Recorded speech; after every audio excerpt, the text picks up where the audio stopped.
What's up YouTube? Tom from Tech Stops here coming your way, and today we're doing a camera bag review. This time it's this nice, small and portable Crumpler $2 million home.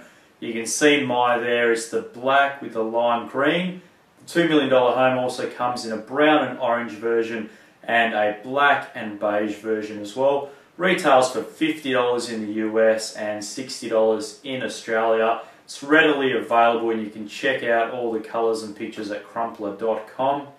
I got this $2 million home for my Fuji X100. It fits it nice and perfectly, provides it a great amount of padding and protection in there, and Crumpler is known for its well designed and well constructed bags.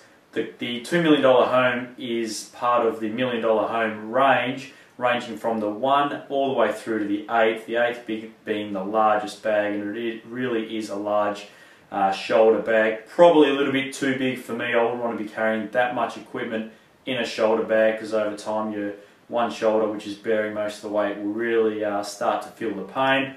But the $2 million home is perfect for small DSLRs without the lens attached, or 4/3 cameras, or something like the Fuji X100.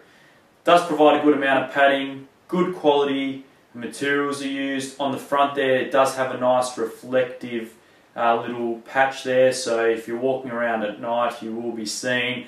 Has a protective clip so no one can just open it up. Does have Velcro on the inside, so it adds extra amount of protection from opening or from people getting in there. It's a nice colour design and plenty of padding. And it is a small bag, so you've got limited storage space, but it is well thought out. And the thing I do like about the Crumpler bags is they don't have a lot of advertising, so it doesn't scream camera bag like some other manufacturers. I did go down the Crumpler route to find a bag for my X100 because my bag manufacturer of choice, Think Tank Photo, actually didn't have a bag of this size, of such as compact design. Their retrospective range is second to none, and it really is high quality, and I do really like that shoulder bag, but unfortunately it was a little bit too big for my X100, so I did go down the $1 million 2. Happy I did, but there are two things that really bug me and I don't like about this $2 million, and they are to do with the actual strap themselves. Firstly, I would have loved to see the strap be detachable. I'm not sure, I haven't seen all the $1 million range, but I don't think any of the straps are detachable. But in this super small compact size, I think they should be detachable, because the actual camera bag or the pouch itself does act as a really nice sort of protective pouch for your camera.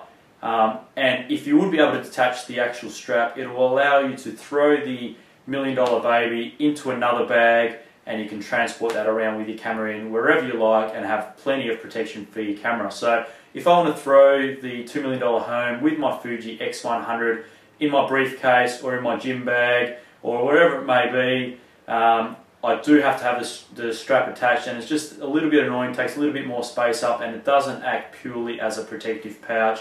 It's always a bag. So it would add a little bit of more functionality and versatility if they allowed for a removable strap. And secondly, and my biggest issue with this bag, is there is no shoulder pad on the strap itself with a sort of non-slip covering on it. The issue with that is I walked around for a few hours testing this $2 million home out for the first time I actually used it, and as happy as I was with the protection it provided and the size it was, it continually slid off my shoulder. Every 5 minutes I was readjusting the bag, and this is when it's sort of just hanging on the left hand or my right hand side, whichever shoulder it is, straight down. If it goes diagonally across your body, then you obviously don't have that issue. But when it was sort of straight down, just hanging down, with that nylon strap not having any sort of padded part which sticks to your shirt, it continually slid towards the edge of my shoulder, and I had to readjust it every 5 minutes, and towards the end, after about an hour or two, it got extremely frustrating, to the point where I just didn't feel like walking around with it, and I actually pulled it off my shoulder and I was carrying it around just holding it in my hand. So it's a really quick fix that Crumpler could implement, but I think it would definitely improve the usage and the user experience with the $2 million home. I do think that some of the larger ones do $5, $6 and $7 million, I think they do have a shoulder pad. The main reason for them is because it's quite heavy, so it gives you a bit of protection. You don't need a shoulder pad for the actual weight that the $2 million home weighs, because it's very light. But the fact that it's light, it doesn't anchor all that well on your shoulder, and any breeze, or if you just move your body at all, it swings straight off your shoulder and wants to fall down. So all in all, it's a good bag, gives you a lot of protection, it looks really nice and stylish, and at $50 in the US or $60 in Australia, it's not too bad value. It is a small bag, so it is a little bit pricey, and being an Australian company, a little bit frustrating that they decided to release the $2 million home in Australia for more than it costs in the US, given the Australian dollar at the moment is stronger than US. So you would have thought an Australian company would pass on the savings to the local market, but it is what it is. $2 million home, it's a great bag if you need a small bag for your 4/3 camera or your Fuji X100.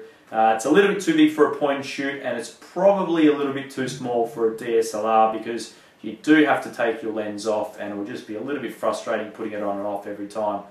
But check out their other bags if you want to use it for a DSLR. This is Tom from TechStops here. I'm happy to keen to hear what you guys think about the $2 million home range. Hit me up by posting below this video or on Twitter at TechStops. I'll catch you guys next time, and don't forget to be in touch. Cheers.